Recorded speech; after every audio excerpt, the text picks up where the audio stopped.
Please subscribe and don't forget to press the bell icon to get notified whenever we upload a new video.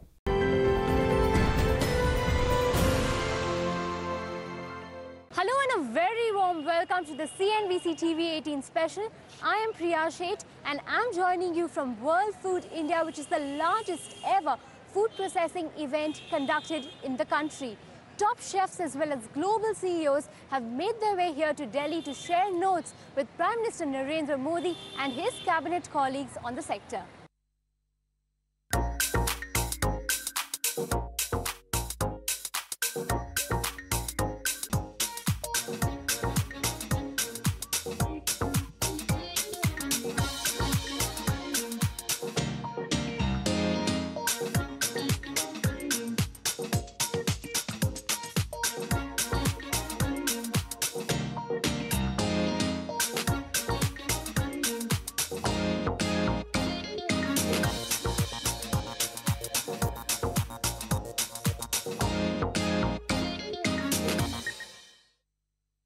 Prime Minister Narendra Modi also made a pitch to foreign investors to invest in the retailing of Made in India products. In fact, he also went ahead and launched an investor portal, which is a one-stop shop for all investments in the sector. Meanwhile, the brains behind the event, Union Food Processing Minister Harsimrat Kaur Badal, also said that the sector has already received an investment commitment of over $10 billion. 100% foreign direct investment is now permitted for trading, including through e-commerce of food products manufactured or produced in India. A single window facilitation, the salad provides handholding for foreign investors. It is absolutely clear that the global companies are eagerly looking towards India for collaboration. As one of the fastest growing economies in the world, having a 1.3 billion population base, a $600 billion retail sector set to treble to 1.3 trillion by 2020, and 70% of this sector in food retail. India is indeed a destination that merits global attention in the food sector. Not only are our doors open, those who come in, not merely do they get a red carpet, but they also, the experience of our investors have been that they've always gone back as happy investors. And I'm sure those who enter the sector will also have the same experience. We also spoke to top global CEOs who affirmed their confidence in the Indian food market. Nestle Global Chairman Paul Bulke spoke to my colleague Ronojoy Banerjee and said that the company has mended fences with the Indian government on food safety issues. Meanwhile, I caught up with the CEO of GSK Consumer Healthcare, Brian McNamara, who said that the company will continue to invest in India. You know, the Prime Minister spoke, and the clear message was to investors like you all, come and invest in India. He cited the World Bank's ease of doing business report as well. Yes, congratulations to the country, to him. How is Nestle looking at Prime Minister's outreach? Well, we are here already more than 100 years. We have invested quite heavily already in the past. These words are just inviting to continue and being part of this country. Food safety and food security are two very, very important issues worldwide, but especially for India. And that's what my company is all about. So we are so proud to be part of this. In fact, you had mentioned in your speech about the concerns with food safety. You said that chapter was closed. As far as Maggi, and because we heard you issuing a statement soon after that, was a bit of a blip. Is that now over? Are you bullish about India? Oh yes, look, relationships always have these blips maybe, and that was a big one. And that was a big blip. But it was linked with trust. And what I meant by overcoming, trust is there again, and that is what's important. Trust is the most important ingredient of engaging with the country, and that is how did you overcome that? By working together and putting the things on the table, and having the same goal of food safety first. And we shared that. One final question. As you make the plans for India going forward over the next 5 to 7 years, What are the key regulatory bottlenecks, Mr. Bulke, that your team in India is telling you that India needs to overcome if India were to actually sort of realize the potential the Prime Minister was talking about? Well, it's a huge country, 1.3 billion people, many states. I think harmonizing the framing is one of these challenges that we want to be part of. And how important is India to Nestle? How much time does Nestle India take, in your monthly meetings or whatever you may call it? How important is India to you? I don't take timelines like this. What I want to make sure is that we have the right people managing our activities here in the country, and that's what we have. But the message you're giving me is that you are gung-ho, you are bullish about India going forward. Here. The changes that Prime Minister Modi and the government are making, if it was demonetization, GST, going from 130 to 100 on World Bank's ease of doing business is a tremendous accomplishment, actually. I think that's only going to get better over time. So I feel great about the business and its prospects as we look medium and long term. Obviously, there's some, the execution of GST has actually been really good. Obviously, you have little issues here and there, but I've been impressed at how it's been executed and done. It's a massive change, and it obviously simplifies the way we do business. There is a lot of talk about how companies will be taking the next leap of growth in India. And India, I understand, is a very critical market for GSK Consumer Healthcare, I think the second after the US. That's so correct. How soon do you think India could become the top market for GSK Consumer Healthcare? Is that a possibility? Yeah. So as you said, it's our second largest market next to the U.S. The U.S. is a massive market for us. So I think to have India be our number one market would have to be a very long-term aspiration. But we think the growth prospects here are great. We think this is a market that will grow. Our products like Horlicks and Boost reach over 200 million consumers, both children and adults, and there's 1.3 billion consumers in India. So for me, the opportunity is tremendous, both on our nutrition products, but also on our oral health products and some of our OTC products like Eno for GI ailments, so Crocin for pain. We have a great portfolio of brands, and it's a tremendous market. You've always stressed on the importance of converting prescription drugs into OTC drugs, and that, of course, takes a life cycle of its own. How soon do you think you could convert several more prescription drugs into OTC drugs, and what's the kind of pipeline out there? Yeah, well, on a global basis, RX to OTC switch is something we really don't talk about the longer-term pipeline for competitive reasons, as you can imagine. But we're always looking to bring new products to market that make sense and meet consumer needs, and leveraging the brands we have. We have tremendous brands here in India to bring new benefits to consumers and new finding new ways to meet their needs and meeting their unmet healthcare needs. While we do understand that GSK Consumer Healthcare is a flagship, it's a leading company in the consumer healthcare space, there are acquisitions that you would sort of scout. In fact, Merck and Pfizer are two companies that have been looking at selling their consumer healthcare divisions. Do you think you would be interested in buying out another portfolio to strengthen your business going forward?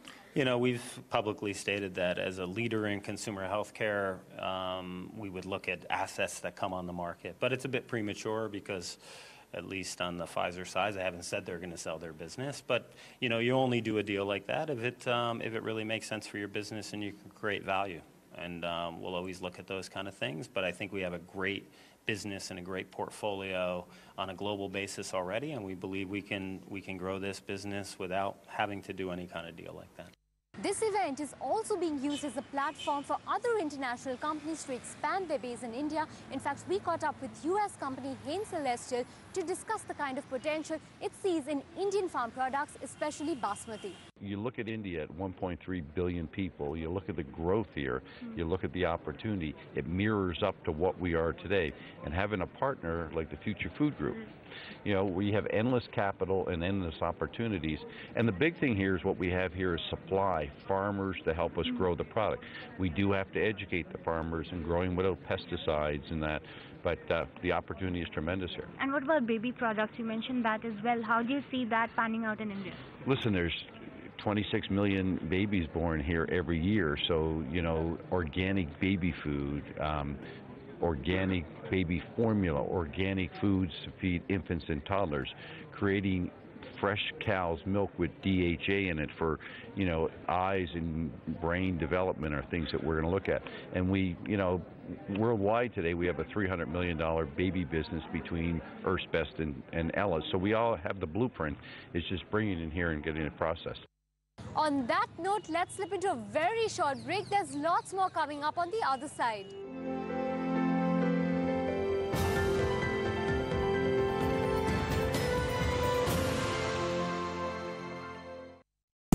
Video game है क्या? Welcome back. You're watching the CNBC TV18 special. I'm Priya Sheth and I'm joining you from World Food India. We also spoke to a host of domestic companies, and in fact Future Group's Kishore Biyani said that a large part of their 1 lakh crore rupee revenue target by 2021 will come from their consumer business. I think Prime Minister has a vision of doubling farmers' income in the next 5 years. And India has that opportunity because 60% of India is dependent on farm income. I think the prosperity can come to India with doubling the farm income. I believe processing of food is creating value addition in the economy, and only 10% of food gets processed. The opportunity for processing is huge in this country. India has every climatic zones. We can produce everything in the world. And modern retail as such, we can create demand for all the products. I think the day we all come together, there is a magic which can happen in this country, and we can be the food and nutrition provider to the world. I think the opportunity is huge, and we all have to come together to make this happen. And this is probably the first time the Kumbh Mela of the food business coming together. At Future Consumer, you're doing a lot of things on the food processing front as well. What are the big announcements that you're going to make today? We are not looking at announcements, but a lot of joint venture partners are here. We have put in more than 35 factories which are now in some stages of operations. We are putting up a food park in Nagpur now. So we are already into food business in a significant way, and I believe we'll be the first one to seize this opportunity of the massive opportunity which lies ahead of us. So in terms of the total cumulative investments, what would be the number that you're working with? I think it's not a number. I think it's a journey which we are getting into, and getting into each and every product category. So if you look at, probably we are the only group who is getting into every category, from chocolates to nuts to dry fruits to pastas, to virtually every product which an Indian consumer is consuming. And what we can produce in India, what we can source in India is something which we are doing right now. 1 lakh crore rupees by 2021 is the target that you're working at the Future Group level. How much of this will come from Future Consumer? For us, food business is a very important business, and I believe the whole vision of our opening a lot of small stores is a part of that vision, to sell, being closer to the consumer and sell a lot of products. And we need to produce what we are going to sell. And so I believe it will be a very significant number once everything comes into motion. I can't tell you the exact numbers, but I can tell you it will be much, much more than what we expected ever. Give us a sense on the growth. Give us a sense on the kind of targets that you have in mind. I'm sure you have big targets drawn up as well. I think for us, food business is going to be very, very significant. Like in fashion, we believe we will be among the top 10 global fashion companies in the world by next year. We want to be among the top 10 food companies of the world probably in the next 7-8 years. Coca-Cola India and Southwest Asia president also told me that the company is looking at investing close to 11,000 crore rupees over the next 5 years. Yeah, we've been working on the fruit-based products for the last 10 years. In fact, now we have got a model which we can scale up. Our announcement and the MOU that we are signing with the government is about investing 11,000 crores or $1.7 billion around the fruit circular economy that we have launched. It is all about from farmer to table, and we're going to participate in helping the farmer to increase the yield, creating a demand for the fruit through building fruit beverages, possibly add the fruit raw material into our sparkling products wherever possible, creating some beverage plus products using fruit, and possibly creating a good fruit supply chain which can be leveraged by other countries in the world. You said 11,000 crore rupees is the kind of investment that you're planning to make. How much and what is the duration of this investment? In how many years will this be invested? See, this investment is something we will manage over the next 5 years, starting from this year. Out of this investment, about 6,000 crores is being invested by us along with our bottling partners and processors towards creating the infrastructure, as well as to help the farmer to increase the yield. And 5,000 crores is about the fruit-based concentrate or pulp that we'll be sourcing. There's a new category that you're entering into today, and I understand that's Beverage Plus. Run us through what is the kind of revenue that you look at generating through this product, and it's a fruit-based yogurt, right, as we speak? It's not, it's just a fruit-based product. There is no added dairy, there is no added sugar. It is actually delivered in frozen form, and it is 99% plus fruit. Basically, we believe that this really helps us to go to the other extreme of the entire fruit platform, which is indulgence. We already have the other extreme, which is fruit-based drinks. So this really completes us and gives us the ability to build choice from basic product to an absolute indulgence. India is among the 6th largest market for Coke in terms of volume.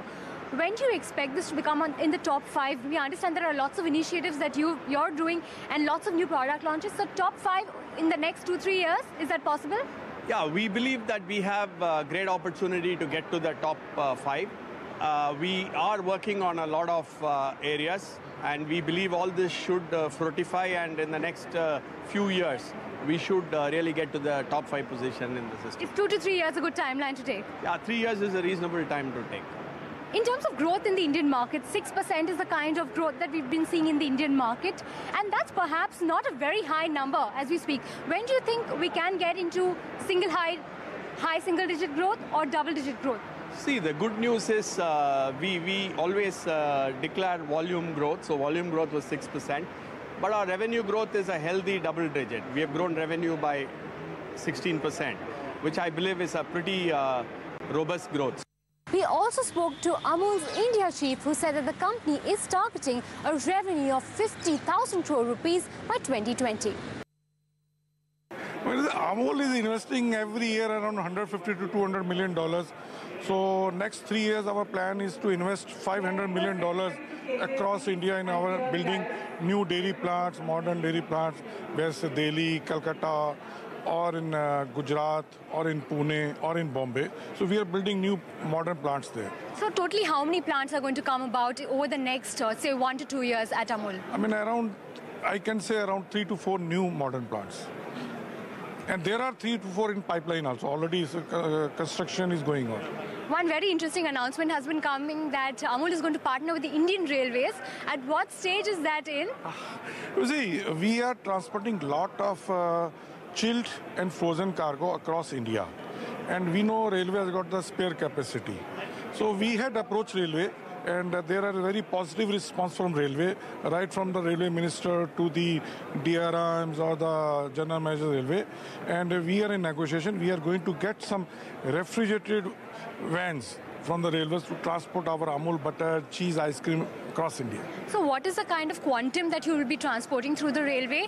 And also what is the amount that you all would be giving the railways in terms of money, revenue, funds? Yeah. You see, already we are transporting thousands of tons of our ambient cargo to all over India, especially to east and northeast. Now, refrigerated cargo around 15,000 metric ton per month we are transporting, and railway can earn around 40 to 50 crore rupees per annum extra out of this cargo. Talk to us about the big revenue targets that you have at Amul. I know you have aggressive launches in the pipeline, new categories that you are entering into. What is the big revenue number for FY18 and FY19 and 20? Well, revenue is good. Everybody is eating and drinking milk. Last year our turnover was 27,000 crore. Our this year target is around 31,000 crore. And by 2020, our target is to get 50,000 crore rupees turnover from India. All right, and any new categories that we can look forward to going forward? I mean, besides our milk and dairy products, we are also coming out a lot of ready-to-eat food, and also the processed potato-based product also, like French fries, etc., and ready-to-eat cheese and paneer-based lot of products. And there will be a lot of new varieties of yogurts and ice creams and other many things. Just one last question with regards to international collaborations. We are at the World Food India. Any new international partnerships, collaborations that you would like to strike here? Yet no plans have been made, but we are looking for some collaboration in getting some very, very efficient testing equipment for milk to check adulteration and etc., which we are talking to the Japanese team, and they are working on it. With that, it's a wrap on this very special show, but I'm going to leave you with an exclusive slice of conversation that my colleague Arif Sherwani had with celebrity chef Sanjeev Kapoor. What is this? This one. So, Amar, the one with A. That's barley. That's barley. Okay, tell me what. I don't know, chef. You say. I don't. Joe? No. Joe, no. I know it's really healthy and I know it's part of khichdi.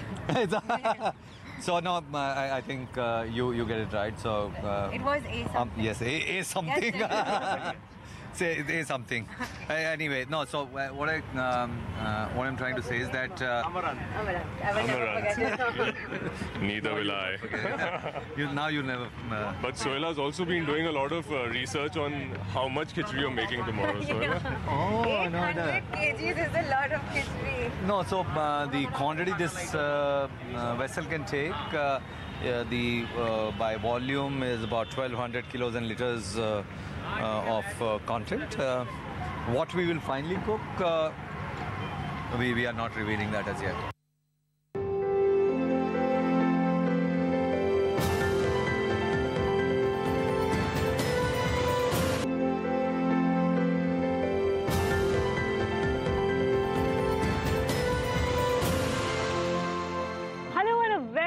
Welcome to the CNBC TV18 special. I am Priya Sheth and I'm joining you from World Food India. In a special roundtable conducted by Prime Minister Narendra Modi with both international as well as domestic CEOs, key issues with regards to the food processing sector were raised by many of them. In fact, suggestions to improve the kind of ease of doing business in the sector were also discussed at the roundtable.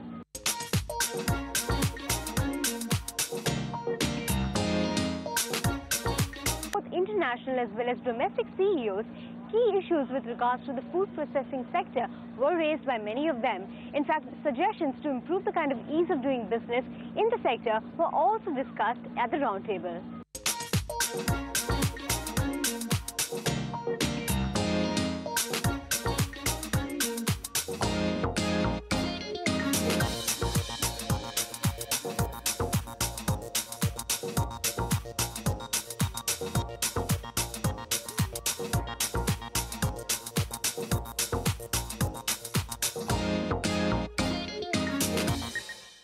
ITC's Chief Executive Officer Sanjeev Puri, who also attended the Prime Minister's roundtable, said that the sentiment at the roundtable was positive and in fact ITC is looking to invest close to 10,000 crore rupees in setting up food processing units on a pan-India basis. The World Food India provides a tremendous platform to showcase the capabilities and the products that a company has got, to collaborate with others and forge new partnerships that hopefully will open new opportunities. And I'm extremely delighted to see the extent of participation.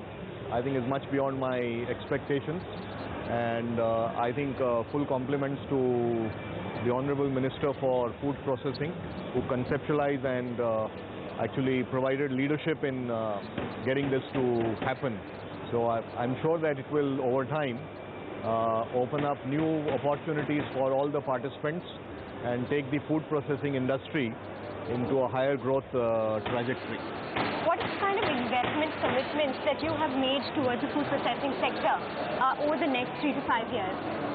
Well, we are proposing to invest about 10,000 crores in opening up food processing facilities on a pan-India basis in various locations. Most of them are underway. In fact, some of them will see commercial production this month itself. And this is after we have already done a few in the last 2 or 3 years. And ultimately, we will have a footprint of about 20 food processing facilities so that we can provide fresh stock most efficiently to the market. And equally, you see, the farmer is an integral partner to the food processing industry. I think the success of the two go hand in hand. And therefore, we will have commensurate investment in the agri sector through our eChopal network. So we have about 4 million farmers who are on the network today. And we are gearing up to empower 10 million farmers through the eChopal. And we're going to teach them not only about productivity and quality, but we will work with them on climate smart agriculture practices. We will also work on water security. So far, the efforts that we have put in for water security have helped irrigate more than 820,000 acres. And over a period of time, we will scale it up. And of course, all of this requires infusion of the right technology, the right know-how. So we are backing out fully by large investments in research and development through our ITC's Life Sciences Technology Center, where the idea is to find innovative solutions to some of the agriculture challenges that we face, and also to develop healthy and nutritious and tasty food products in line with the Indian market. So this 10,000 crore rupees that you spoke about, is this a part of the 25,000 crore rupee investment, capex investment that you had planned earlier? Yes, it is part of that. It is all underway at various stages at the moment, yes. You also did meet with the Prime Minister yesterday to discuss various issues. Can you give us a highlight of the top 3 issues that were raised by you at this roundtable? Well, I think there was a large participation yesterday, and I think it's very heartening to note that the sentiment was extremely positive from both the Indian industry captains and the global industry captains who were there, and we had some of the global leaders also there. The sentiment was extremely positive. I think there was great appreciation on the progress that India has made on ease of doing business, and that is evident from the quantum jump in the ranking that has happened. So there was a lot of appreciation of that, and of course there are always some more things to be done. So some suggestions were also made, but I think more importantly people were keen to invest, people were happy with the progress that had happened, and it's really created a very positive sentiment, and I think it's going to open up new opportunities for the food processing industry. One big number that you've spoken about is the 1 lakh crore rupee number by 2030. Tell us about the kind of strategy that you're going to follow to kind of achieve that number, because there's a lot you are doing both on the farm side as well as on the packaged food side. Yes. So we are going to, on one hand, strengthen the portfolio that we have. Even within our existing categories that we have got, there are pieces which we need to strengthen, and there are pieces in which, sub-segments in which we are not operating today. So for example, right now we have a lot of focus in the health biscuit space. So that's not a segment where we were sufficiently present. So we've launched a whole range of Farmlight biscuits. The most recent one has been the Farmlight Active Protein Power. This is a high protein biscuit which has got, besides Ashirwad atta, and it's from 100% atta, no maida. It has got Bengal gram. So it's a unique product that we have brought to the market. So we will be plugging gaps in our portfolio. Like similarly we did on noodles recently. We brought in the mood masala, which provides an opportunity for you to modulate your taste with, because it's got the first product that has got 2 taste makers. So we will strengthen existing segments, and there are segments that are relatively nascent in our portfolio, like juices, like dairy. So we're going to put in more products in that space. Some innovative offerings are under development, and one of the important interventions we have made in juices is to move to a no concentrate range, where we make it directly from pulp, because when you concentrate, certain nutritional values of the fruit are lost. So we are moving to a not from concentrate range, and we have also bought in pure juices like 100% pomegranate juice. And dairy is another segment where we started off with Ashirwad Swasti Ghee. It has tremendous traction, and we are now just launched dairy whitener in the south. And we have categories like chocolates and coffee, and frozen prawns under ITC Master Chefs that we have launched. So these we are incubating. So there are going to be a set of categories that we will strengthen by plugging the portfolio gaps, and we will also be entering into newer categories. So combination of all of this is going to take us there. Which new categories would you be entering into? Well, there are many under evaluation. As and when we are ready, we will be happy to tell you. But certainly, fruits, vegetables, perishables is an important segment. So we started with frozen prawns under ITC Master Chefs. These are super safe prawns. Just recently we have put into the market farmland potatoes, and they also have some very unique offerings. We have got low sugar potatoes, and we have got potatoes with natural antioxidants, and very soon we'll be coming out with some more products in that space. So we will leverage really our agri backend and the strength of our foods business and the strengths of our hotels business and what we have invested in the life science and technology businesses to grow these businesses. The kind of sentiment in the market over the last couple of months, we've seen destocking happening owing to the transition to GST. Demand has not been as high as it was pre-demonetization levels. When can we expect a recovery in the market? So first of all, I think we need to acknowledge the fact that GST is a transformational reform. It is going to strengthen India's long-term story. It augurs well for the medium and long term. And a reform of this magnitude is bound to have some transitional pains. But I would say personally, I believe that the amount of pain we have faced is much less compared to what I had anticipated. I think I would say relatively it has been very smooth. And as far as consumption levels are concerned, I think we are back to the pre-demonetization levels. The trade channels have by and large recovered. I think there's a little recovery pending in the wholesale channel, but that's about all. I think overall, it is largely where we were.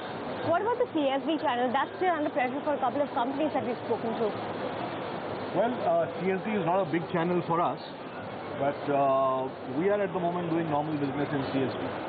On that note, let's slip into a very short break. There's lots more coming up on the other side.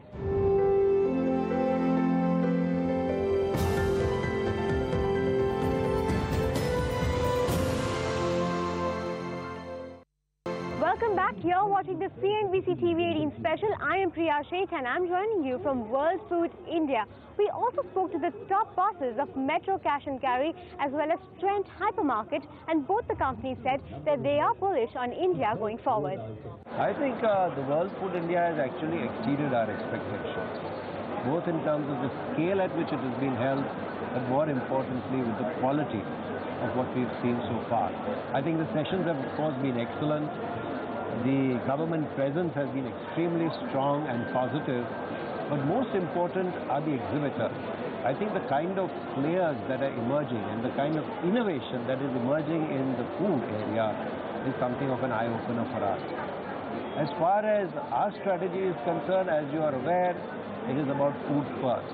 And so for us, this is extremely gratifying and can only help us accelerate our plans in this very important sector. As far as the initiatives at the World Food India is concerned, are there any big investments that you all are announcing here? A lot of companies are coming out with investment plans over the next 2 to 3 years.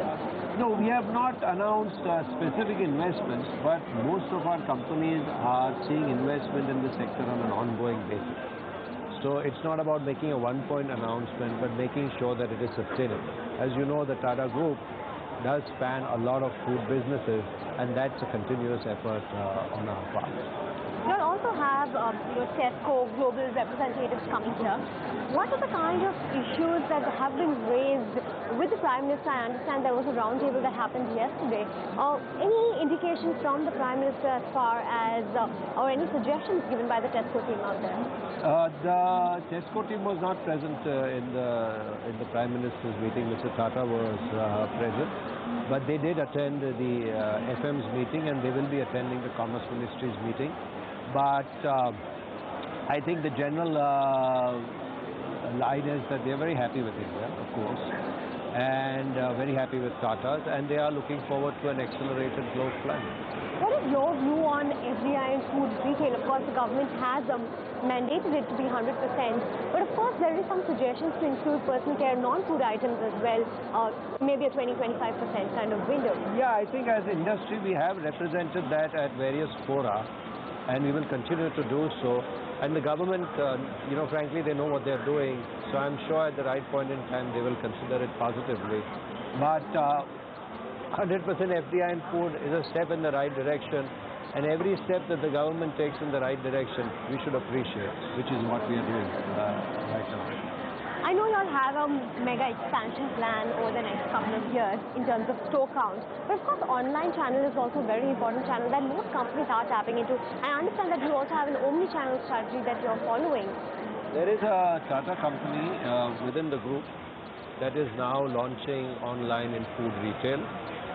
It will happen shortly. I don't want to know when, but before the end of the month. And certainly when it happens, we can chat about it again. But yes, it is true that we would like to have a single view of the customer. And we see online and offline not separately, but as a unique and single customer proposition to give a seamless service to our customers. So we don't see businesses as online and offline. We just see as businesses which serve customers through whatever means are available, either it's brick and mortar or technology. Lots of new players entering the market, lots of existing players beefing up their capacities. We've seen a recent listing of D-Mart, which is also in the hypermarket, supermarket space. What is your view on the kind of competition, the kind of deals that people are really giving into the market or into foreign money flowing in? I think it's a happy state of affairs that finally India is becoming a preferred destination. We've always had the supply, we've always had the demand. But now we also have a government and private sector both who are bringing the supply and demand closer to each other. So we don't see it as competition. We see it as a co-creation of the market, and which is good for our country. And whatever is good for our country and whatever is good for our customers is good for Tata.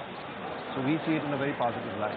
Any revenue targets that you can share with us over the next 3 to 5 years?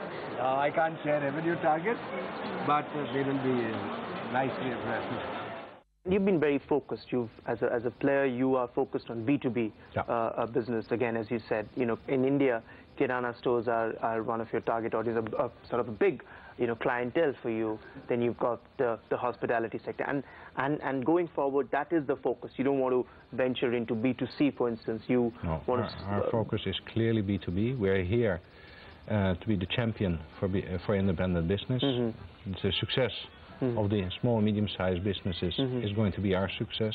So we give more than what we take, and that we do, is what I said, with 3 things. First of all, a proper catered assortment in order to serve our customers, providing solutions in order to enhance their business model, and we have a very committed team here in place. And it is also the commitment when it comes to our journey going forward into this country. India is going through a massive transformation process, I have to say, and the objective for us as well is in order to double our footprint within this country. Over the next? Over the next 3 to 5 years. Double footprint. So how many stores you said you had? You had about 30? We have 24 today, so the objective is to reach to 50 in the years to come. In the years to come, all right. So, yesterday you spoke also at the inaugural session. The Prime Minister was there, and the Prime Minister's speech was very direct. I mean, he said, come and invest in India. I am there. I will take care of, whatever issues that there is. Has that speech, has his outreach to some of the food companies, retailers like yourself, were you convinced by his outreach to all of you? I think, first of all, I have to give compliments to the Honourable Prime Minister and his cabinet members when it comes to the openness that was demonstrated in the sessions we had yesterday. So first of all during the inaugural speech, but also subsequently during the roundtables with the Finance Minister, with the Minister of Food Processing and Industries, but as well in a more close circle when we met with the Prime Minister. He's very open to listen, and I think that's not only on behalf of me, but that's also what I got as feedback from colleague partners out of the industry. When it comes to how do we look at reforms in this country, and let's be frank, some bold decisions were made in the last 12 months. Demonetization almost a year ago, and the introduction of the GST in July. But I'm convinced that this is part of the transformation process, and I think therefore as well, and that's something I really would like to mention, a big compliments on the way that is being managed from a government perspective going forward. You attended a meeting as well with the Prime Minister yesterday. He took out time to meet many of you. What were some of the issues that you raised with the Prime Minister? No, I've raised with the Prime Minister two things. We are committed. We are here to support small and medium-sized businesses. Small and medium-sized businesses are the engine and the backbone of every economy. We do that on two sides. First of all, what I explained, by servicing our customers. Secondly, by creating a good platform for suppliers in order to supply to us, but also given the fact that we are operationally very internationally, we have an opportunity to export products. I'll give you one example. We export out of India 6,000 metric tons of shrimps to all the countries where we are active. That's a value of 30 million euro on one article only. So my question directly was, help us in order to further ease up legislative measures when it comes, for instance, to a one-window clearance when it comes to construction permits. That's a big issue which we face today. It takes up to 12 to 18 months before we have obtained all the licenses before we can start construction. That's one thing. Secondly, work further on the improvements of the infrastructure when it comes to improvements on the logistical side of the business. And there we have in India 5 collection centers whereby we procure directly from the farmers, so no middleman in between. That is good because those margins go back directly to the farmers. That's helping them as well. There I reached out to the Prime Minister to say, think about PPP in order to whereby Metro is participating, give subsidies in order to further enhance that going forward. That were the two specific questions I had, on which he responded positively. With that, it's a wrap on this very special show. Many thanks for watching.